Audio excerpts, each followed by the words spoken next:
Este vídeo é uma análise lógica. Qualquer opinião referente ao conteúdo do material analisado é irrelevante para seu propósito, com exceção dos pressupostos basilares de qualquer análise.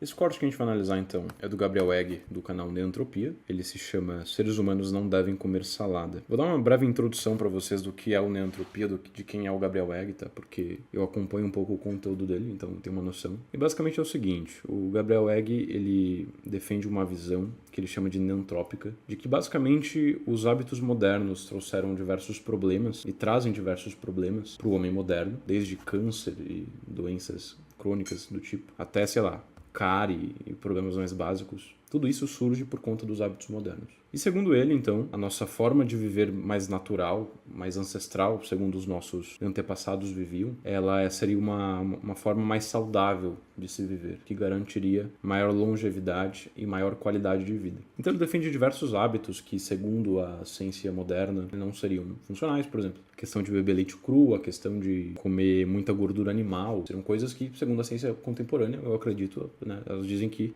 são hábitos que fazem mal. Para o Gabriel, isso tudo é uma farsa, isso tudo é uma enganação da indústria alimentícia, da indústria farmacêutica, enfim. Não sei se necessariamente ele sustenta que é uma enganação no sentido de ser intencional. Isso é uma coisa que eles fazem de propósito, estando conscientes de que isso é falso. Ou se é somente um erro, realmente. Mas o fato é que ele discorda dessa visão. Ele acha que, fundamentalmente, a ciência moderna, a ciência contemporânea, está equivocada sobre os temas de saúde. Então ele segue essa linhagem de uma dieta mais ancestral. E hoje, especificamente, a gente vai analisar uma participação dele no podcast Sem Groselha, num corte específico que ele defende que os seres humanos não devem comer salada porque salada faz mal. A gente vai fazer uma análise lógica, então, da argumentação dele, de como que ele sustenta essa afirmação, de quais são os argumentos que ele utiliza para sustentar essa posição. E vamos ver, então, se ele defende bem esse ponto, se ele consegue usar bons argumentos, logicamente falando, para sustentar essa posição. Então, reforçando aqui que a questão não é determinar se ele está certo ou se ele está errado, porque para determinar essa questão a gente precisaria partir para critérios científicos, critérios biológicos, critérios, enfim, outros que não pertencem ao escopo da lógica. Então, nosso interesse hoje é somente analisar se os argumentos que ele utiliza são logicamente cogentes, são logicamente válidos e servem, então, para sustentar a posição dele ou não. Basicamente é isto. Por que não salada? Para começar, quando eu digo não salada, eu estou falando especificamente daquela pira mais tradicional do brasileiro, tipo alface com radite, brócolis, agrião, nossa, agrião, puta, dá um gosto de pensar. Enfim, tá. Tem um princípio extremamente simples, que também muita gente já ouviu falar sobre isso, mas nunca ouvi explicar de um jeito simples, que é o seguinte: existe um mecanismo básico de sobrevivência que está à disposição de todo animal. É movimento. Digamos que tem uma capivara ali, a gente vai caçar. Cara, se o bicho percebe, ele pega as patas que ele tem, coloca na frente uma da outra e se afasta. Isso chama-se fugir, exatamente. Um filhote de capivara, sei lá, não consegue correr direito e tal, a mãe protege ele. Em última instância, ele vai virar e tentar lutar, sei lá. Mas, enfim, um animal é uma maquininha biológica que precisa de muita vitalidade. Voltando ao que a gente falou de energia vital, né? Energia. Ele precisa de muito disso, porque ele se mexe. Ele tem vários tecidos complexos, metabolismo e sangue quente, se for o caso, né, de um mamífero e assim vai. Ele precisa de muita energia, gera muita energia, e ele tem um mecanismo de autopreservação através do movimento. Faz sentido? Simples, né? A planta tá enraizada na porra do chão. Se a gente vai caçar uma planta, a gente chega lá com lança e tal, a planta está parada. Aí você se aproxima da planta, ela está parada. Aí você fica 50 anos olhando para a planta, ela está parada. Ela não tem o que fazer. Ela botou raiz ali, ela vai crescer ali, fim da história. Cara, se as plantas não desenvolvessem outro mecanismo de autopreservação, seriam extintas. Porque todo animal seria herbívoro. Bom, aqui então a gente tem dois pontos, né? Primeiro, ele tem essa premissa básica que ele defende, de que tudo que é vivo, de alguma forma, busca continuar vivo. Tudo que é vivo tem esse mecanismo de autopreservação de alguma forma. Nos animais, Isso se manifestaria com um movimento, né, a própria capacidade de fugir, ou mesmo de enfrentar fisicamente o predador. E no caso dos vegetais, deve existir também algum mecanismo de autopreservação, porque eles não têm essa alternativa do movimento, né, de fugir, ou mesmo de enfrentar fisicamente falando. Então ele parte dessa premissa de que tudo deve ter um mecanismo de autopreservação. E aparentemente, a sustentação que ele dá a essa premissa é uma sustentação baseada na seleção natural e no evolucionismo. Ele diz então que se os vegetais não tivessem um mecanismo de autopreservação, ele já teria sido extinto. Dentro da perspectiva evolucionista, esse é um argumento que parece bastante razoável. De fato, a tendência é que as coisas menos aptas, elas desapareçam, e as coisas mais aptas, elas continuem. A gente pode até dizer que isso é, de certo modo, uma verdade a priori, porque necessariamente as coisas que são mais aptas a continuar vivendo, elas vão continuar vivendo. E as coisas menos aptas, elas não vão continuar vivendo. As coisas mais aptas vão se reproduzir, vão se multiplicar, e as coisas menos aptas vão reduzir. Então, de fato, o argumento dele de que necessariamente as coisas mais aptas sobreviveriam e, portanto, os vegetais devem ter algum mecanismo de autopreservação, porque senão eles não teriam sobrevivido, é um argumento interessante. Esse argumento que ele traz em seguida, essa fala que ele faz em seguida, no entanto, se eles não tivessem um mecanismo de autopreservação, os vegetais no caso, todos os animais seriam herbívoros? Não sei se esse é um argumento que é funcional. Evolutivamente, não me parece que isso seja uma conclusão necessária. Não entendo por que isso necessariamente ocorreria dessa forma.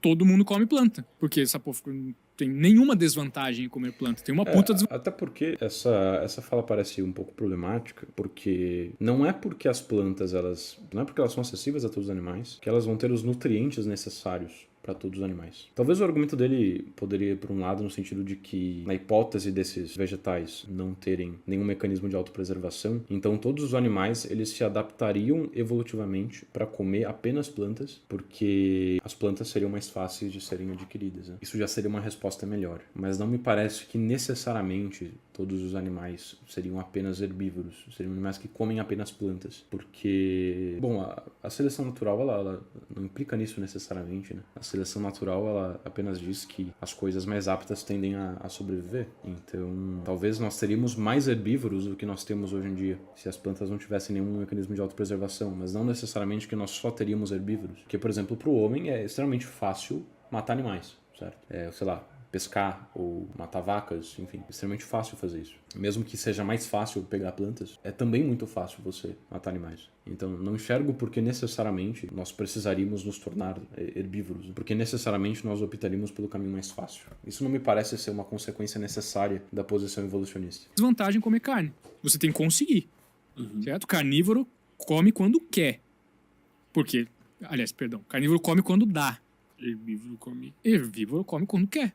Porque o chão é a comida dele. Faz sentido? Mas não é bem assim, eu acho. Não, isso é uma generalização, claro. Porque, fruta não foge e a gente come fruta. Então, já vamos chegar nisso, você tem razão. Acho que a questão da fruta ele vai entrar um pouco mais à frente, mas esse argumento do Gabriel, ele se aplica a todo vegetal, certo? A tudo que é vivo e não é de origem animal, é vegetal, menos as frutas, né? Com exceção das frutas. Eu sei disso porque eu já conheço o pensamento dele sobre esse tema. Muito bem observado. Qual que é o ponto? Para a planta ter um mínimo de desvantagem em ser comida, ela precisa de uma alternativa ao movimento. O que as plantas têm? Toxinas. Cara, 97% das plantas aí no meio do mato, se você for comer, se fode, em menor ou maior grau. Tem plantas que te matam. Nenhum animal, se você comer a carne do bicho, vai te matar. Interessante, né? Então, o argumento dele, ele finaliza, então, com essa conclusão final. Eu tenho uma formalização aqui do argumento dele, que eu vou ler para vocês, que sintetiza mais ou menos o que ele disse até aqui, e o porquê dele sustentar, então, de que necessariamente as plantas têm toxinas. Trata-se de um argumento indireto, né? Ou seja, ele não pega e, por meio de uma evidência empírica, ele vai lá e examina os vegetais e chega à conclusão de que eles têm toxinas. Ou mesmo por experimento prático, né? Chegar e comer os vegetais e chegar à conclusão de que eles têm toxinas. Embora ele possa fazer também isso, né? Talvez ele também tenha feito isso, talvez ele também por meio da evidência empírica ele chega a essa mesma conclusão, mas o argumento que ele expôs aqui fundamentalmente é um argumento de ordem racional, né? Então, baseado na evolução natural, ele chega à conclusão da necessidade de plantas terem toxinas. Então, o argumento dele formalizado fica da seguinte forma. Eu vou colocar aqui na tela, depois na edição, no vídeo, tá? E vou ler aqui para o pessoal da live. Tudo que é vivo busca continuar vivo. Os vegetais são vivos, logo, os vegetais buscam continuar vivos. As coisas que buscam continuar vivas o fazem ou fugindo ou enfrentando os seus predadores. Logo, os vegetais buscam continuar vivos ou fugindo ou enfrentando os seus predadores, né? Já que eles são coisas que buscam continuar vivas. Mas os vegetais não podem fugir. Então nós negamos aqui uma das alternativas da disjuntiva da proposição anterior. Logo, os vegetais enfrentam os predadores, de alguma maneira. Ora, todos os predadores que se alimentam de vegetais têm meios de digerir possíveis toxinas desses vegetais. Então ele vai apresentar aqui essa evidência, ele vai trazer aqui agora o caso dos ruminantes, o caso dos herbívoros, dos coelhos, por exemplo, para sustentar justamente essa afirmação. Toxinas são maneiras de enfrentar predadores. Logo, é plausível que os vegetais tenham toxinas. Essa é a conclusão final. Vocês veem que eu vou colocar aqui na tela depois da edição todo o diagrama dessa argumentação. Até a proposição 7, toda a linhagem do argumento segue numa inferência dedutiva, então uma inferência de conclusão necessária. E depois, com a proposição 7, 8 e 9, da passagem dessas proposições para 10, ele faz uma conclusão de inferência plausível, né? Então ele infere pela plausibilidade dos vegetais terem toxinas. Já que é necessário que os vegetais tenham algum mecanismo de autopreservação, que eles busquem continuar vivos de alguma forma, e nós temos evidências de que os animais que comem vegetais têm meios de lidar com toxinas, é plausível que o meio de preservação dos vegetais sejam justamente as toxinas. Então é plausível que os vegetais tenham toxinas. Todos os vegetais tenham toxinas, que é um mecanismo de se preservarem, de buscarem continuar vivendo. Fundamentalmente, esse é o argumento dele. E ele pode agregar outras informações para sustentar melhor essa conclusão. Por exemplo, evidências empíricas, como eu disse, né? Então, ele pode trazer experimentos científicos, uma experiência prática de comer vegetais e gerar resultados negativos no organismo das pessoas e assim por diante. Aí você construiria um argumento de suporte convergente, onde você traz várias evidências que cumulativamente tornam a conclusão cada vez mais plausível. Então esse argumento aqui do Gabriel Egg, eu acho um argumento que para evolucionistas é muito funcional e muito interessante. Ah, mas se pegar um parasita, cara, não é carne que está te matando, certo? Não é uma toxina da carne. E aí entra aquelas paradas que a gente falou, de ter o organismo puro e tal. Enfim, o grande ponto é e a gente sabe digere um monte de coisa. Que a gente não digere direito celulose. Sabe? O famoso milho que sai por baixo. Uhum. Por quê? Porque o corpo não digere a porra do bagulho que reveste o milho, velho. Aqui ele traz justamente uma evidência, né, a favor disso aí, que é a celulose do milho, que não é digerida. O Gabriel, quando ele fala de toxina, de antinutriente de forma geral, eu noto que ele tem uma visão bastante ampla, bastante genérica disso. Ele não fala necessariamente de uma coisa que vai, realmente de algo tóxico, algo que seja, tem alguma toxina mesmo, mas de algo que de alguma forma vai te desencorajar a querer comer isso. No caso do milho, ou das coisas que têm celulose, seria o próprio fato desse tipo de alimento não ser digerível perfeitamente pelo organismo. Isso já seria um mecanismo então de autopreservação, porque já é uma forma de desencorajar o animal a consumir esse tipo de alimento. Então, a parada é a seguinte, isso que o povo chama de antinutriente. As plantas desenvolvem diferentes níveis de toxicidade para desencorajar outros animais a consumi-las, já que elas não podem fugir. Muito simples essa porra. Então, mas tem vários animais que consomem. Tem vários animais que consomem plantas. Incluindo nossos amigos, primos, irmãos, macacos. Os macaquinhos, os herbívoros mais próximos do ser humano. Bem colocado. Os herbívoros mais tradicionais, tipo coelho e tal, monogástricos, né? Quero dizer, que tem um estômago só. Os ruminantes, que tem 4 câmaras, né? Dizem que tem 4 estômagos, mas enfim, tanto faz. Eles têm, todos os animais herbívoros, que se alimentam de cata, grama, come bambu, foda-se. São animais que têm uma adaptação dentro do corpo, no próprio corpo, para pré-digerir aquela parada e transformar aquilo em algo comestível, digamos. Vocês vejam que aqui ele entra então justamente naquela proposição, a proposição 8, né, de que os animais, todos eles que comem vegetais, eles têm algum mecanismo para lidar com possíveis toxinas de vegetais, né? E ele começa aqui com os ruminantes. Então ele vai começar aqui a exposição dessa proposição, dessa premissa que ele utiliza no argumento dele. Vamos assim. Quando o intestino destes herbívoros, ruminantes, etc., chega a absorver de fato o que chegou lá, já não é mais o que entrou na boca. Faz sentido? Ah, tá, mas isso é para qualquer comida. Sim, tudo bem. Mas o que eu quero dizer é que a transformação, a fermentação, todos os processos que acontecem no trato gastrointestinal, na digestão de um herbívoro, qualquer que seja, é completamente diferente do nosso. Completamente diferente do que aconteceria no estômago de um carnívoro. Melhor, em todo o trato digestivo. Ruminantes têm o rumen e as outras câmaras lá do estômago. Cara, você tem uma noção como funciona essa parada. A vaca fica mastigando pra caralho. Isso é o ruminar, né? Fica lá. Engole, Pensa numa vaca. põe de volta, pra cima, pra baixo. Ela engole, cara, passa por um processo. Volta, ela mastiga mais, engole, passa por outro processo. A vaca tem uma das câmaras, ou todas, sei lá, do estômago, alcalina, velho. É tipo, um estômago ácido, pra gente é uma coisa óbvia. Pra vaca, ela tem um estômago alcalino. Isso é insano. Porque ela precisa processar muito bem aquela parada pra, eventualmente, quando chegar no intestino dela, aí já não é mais grama.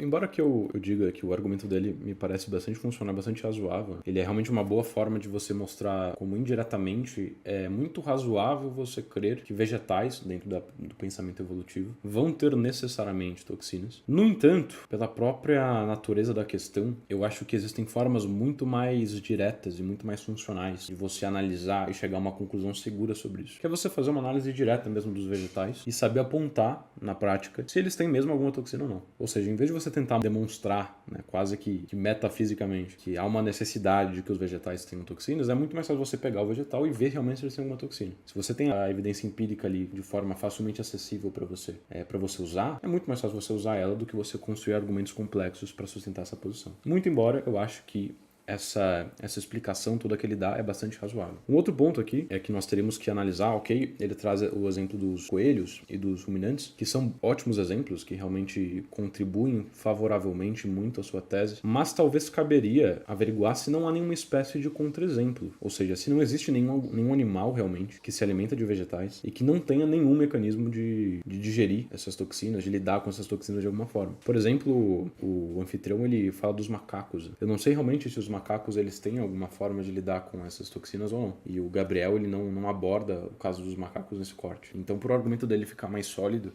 valeria analisar de forma um pouco mais abrangente se todos os animais realmente, que são herbívoros, realmente têm alguma forma de lidar com possíveis toxinas ou não. Outra coisa, é uma substância diferente. Outros herbívoros, mas os coelhos e tal, eles têm uma adaptação no intestino. Chama-se seco, C-E-C-O. Que antes de chegar na parte em que absorve no intestino do herbívoro não ruminante, aquilo é pré-digerido. Seres humanos não têm adaptação para pré-digestão de antinutrientes. Não dá para a gente digerir direito sementes, grãos, folhas, caules. E aqueles que parece que dá, mas um brócolis, mas não sei o quê.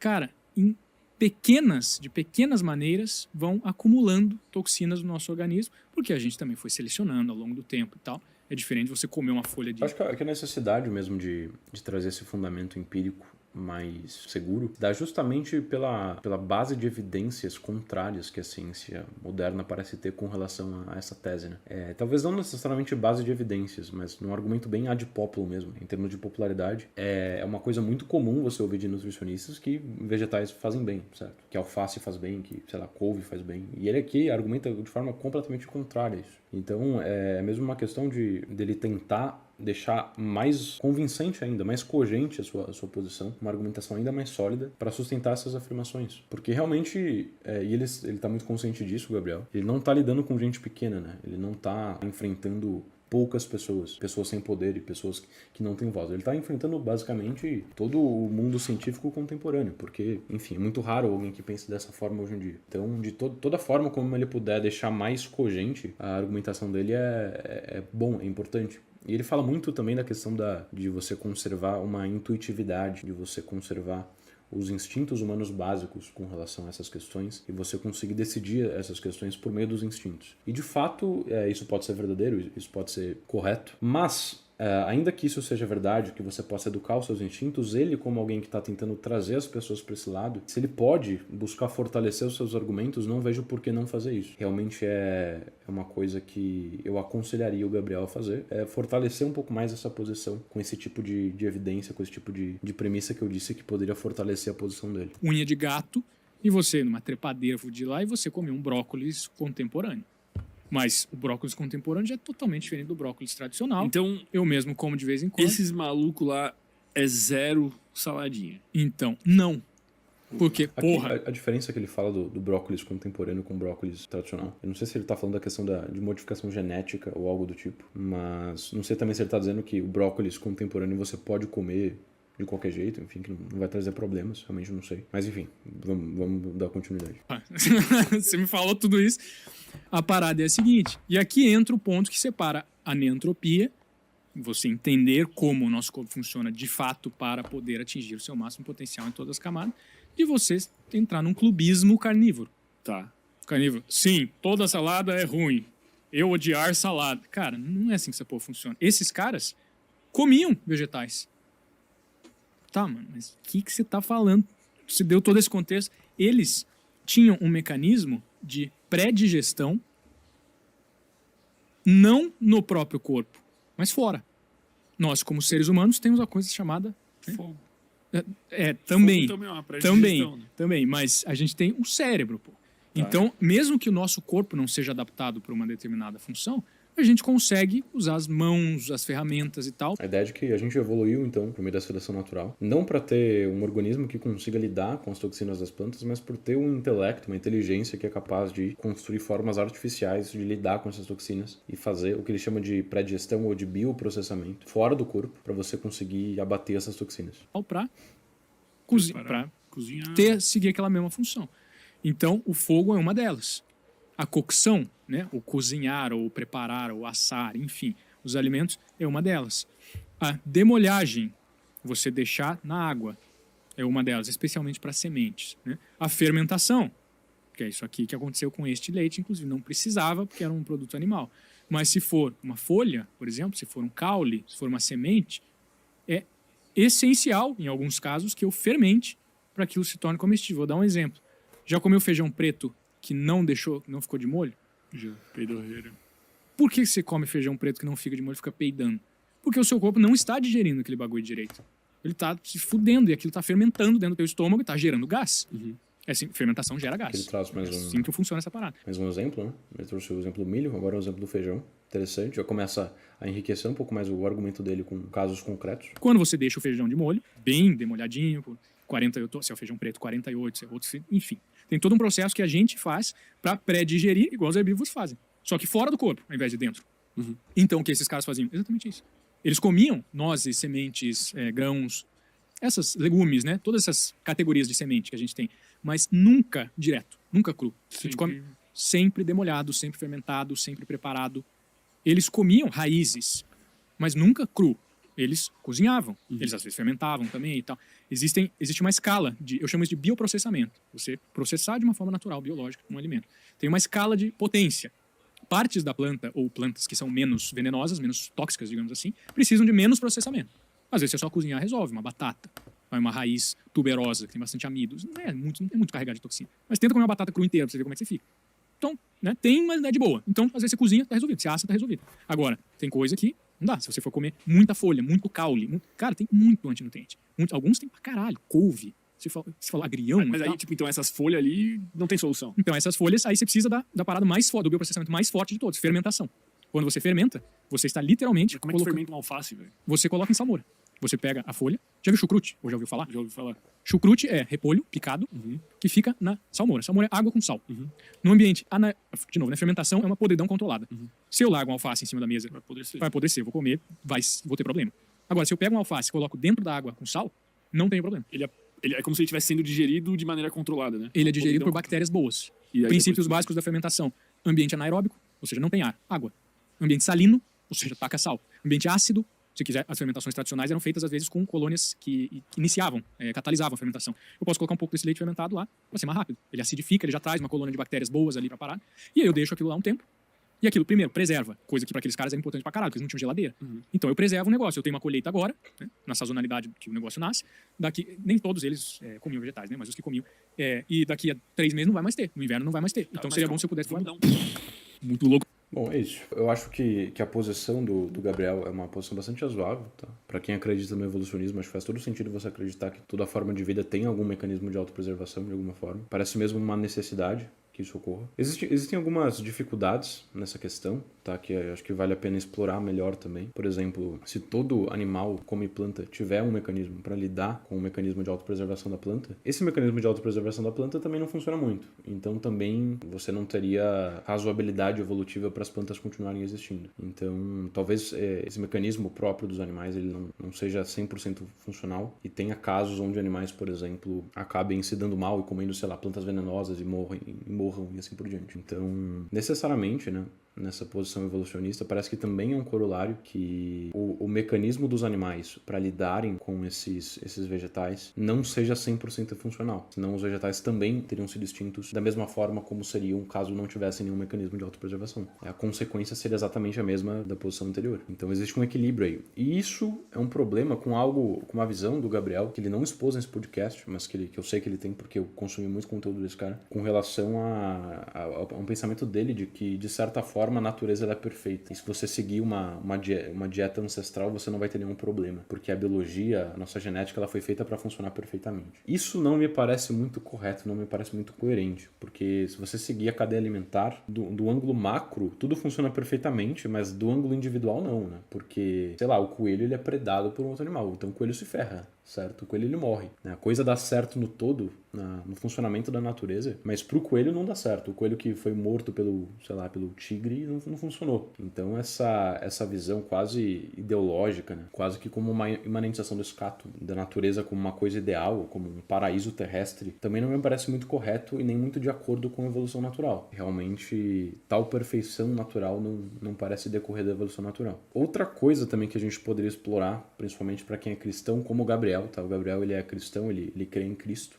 com relação à concepção evolucionista, em contraposição à concepção criacionista, porque na concepção criacionista, meio que os animais e os vegetais, eles não foram criados tendo uma funcionalidade própria, tendo uma teleologia própria, por assim dizer. Eles foram criados para os homens. Então, na visão cristã, bíblica, tradicional, a natureza, os animais, os vegetais, eles foram criados como instrumentos para os homens. Tudo na criação existe subordinado ao homem para o seu usufruto e para a sua vida. Nesse sentido, então, já não pareceria fazer tanto sentido você crer, o Gabriel como cristão, que necessariamente toda forma de vida tem algum mecanismo de autopreservação. Porque se o vegetal foi feito para o homem comer, ou seja, esse é o fim próprio do animal, do vegetal, é justamente esse. Então, não se segue que ele deva ter necessariamente uma toxina para evitar que seja comido. É o contrário, ele deveria não ter nenhuma toxina. Então, de forma mais imediata, parece que na visão cristã, essa premissa fundamental da qual o Gabriel parte, de que todo vegetal deve ter algum mecanismo de autopreservação, não se segue. Não é verdade que toda forma de vida deve ter um mecanismo de autopreservação nessa visão cristã. Por outro lado, você também tem um contraponto cristão interessante, que enriquece um pouco mais esse debate e deixa ele mais complicado, que é o cenário pós-queda, né? Então, depois do pecado original, você tem uma situação de punição, né? Então, de certa forma, Adão foi punido, toda a espécie humana foi punida, tendo que conseguir a sua comida através do trabalho e assim por diante. Então, poderia fazer parte da própria punição o fato de você conseguir comida se tornar uma coisa um pouco mais difícil. E, por exemplo, o fato de vegetais terem toxinas. Então, vegetais terem toxinas faz parte da punição. Agora, o homem, ele precisa bioprocessar o vegetal, ele não pode só chegar e comer, como talvez ele poderia antes do pecado original. Então, também não parece que é impossível o Gabriel sustentar essa posição dentro do cristianismo. Ele consegue de alguma forma conciliar. Então é todo um debate bem interessante, bem rico, que dá para ser explorado nessas questões. Enfim, é isso, pessoal. Eu decidi trazer essa análise também para divulgar um pouco o Gabriel. Embora hoje ele seja talvez maior do que eu, né? Provavelmente, graças a esse podcast. Mas compartilhar com o nosso público aqui o conteúdo dele, que eu acho um conteúdo interessante. Eu acho que tem coisa aproveitável. Por hoje a gente vai finalizando. Se vocês quiserem mais análises aí do Gabriel, a gente faz. Agradeço a participação de todos. Vou finalizando aqui e espero que vocês tenham gostado. É isso, um abraço e até mais.